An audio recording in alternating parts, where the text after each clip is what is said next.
Magandang araw. Ako po si Mark Lester Liragan. Ito po ang aking daily devotion ngayong araw.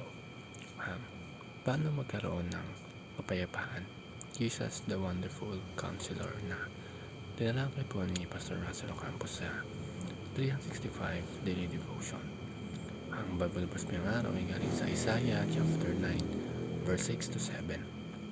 Sabi po ay, "For to us a child is born, to us a son is given, and the government will be on his shoulders, and he will be called Wonderful Counselor, Mighty God, Everlasting Father, Prince of Peace."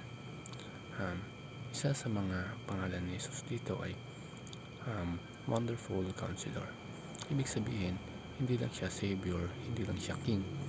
Siya rin ang tagapayo natin. At hindi basta tagapayo lang, kundi wonderful. Yung counsel niya ay lampas sa kaya ng isip ng tao.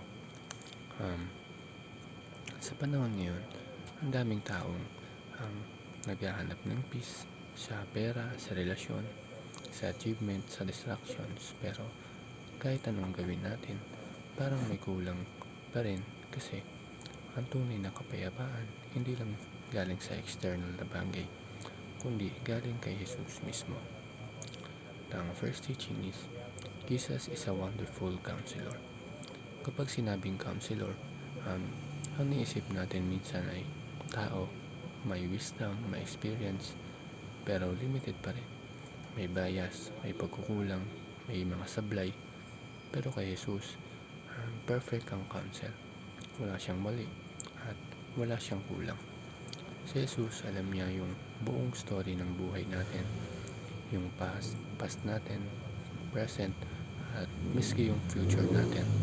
Alam niya yung mga desisyon na hindi pa natin nagagawa, yung consequences na hindi pa natin nakikita. Kaya kapag siya ang magabay, secure ka. Second teaching, Jesus directs the future of nations. Sabi sa verse, the government will be on his shoulders. Ibig sabihin, si Jesus ay hindi lang counselor ng individuals. Siya ang may hawak ng future ng buong mundo. Sa mata ng tao, parang magulo ang mundo. May giyera, may injustices, corruptions, uncertainty. Pero sa mata ng Diyos, may direksyon ng lahat. Hawak na Jesus ang takbo ng kasaysayan. Walang nangyayari na hindi niya alam o pinapayagan. Ang last, Jesus settles disputes for many peoples. Sa Isaiah chapter 9 verse 7, makikita natin na ang kaharian niya ay marked by justice at righteousness. Ibig sabihin, si Jesus ay hindi lang nagbibigay ng advice, inaayos niya ang gulo. Hindi lang gulo sa mundo, kundi pati gulo sa puso natin. Yung conflict sa loob, takot, galit, guilt, insecurities, lahat yan kayang isettle ni Jesus. Siya ang nagdadala ng kapayapaan na hindi kayang ibigay ng mundo. Kaya kahit may problema tayo, kahit may pinagdadaanan, pwede pa rin tayong magkaroon ng peace. Hindi dahil nawawala ang problema, kundi dahil kasama mo si Jesus sa gitna ng problema. Yun lamang.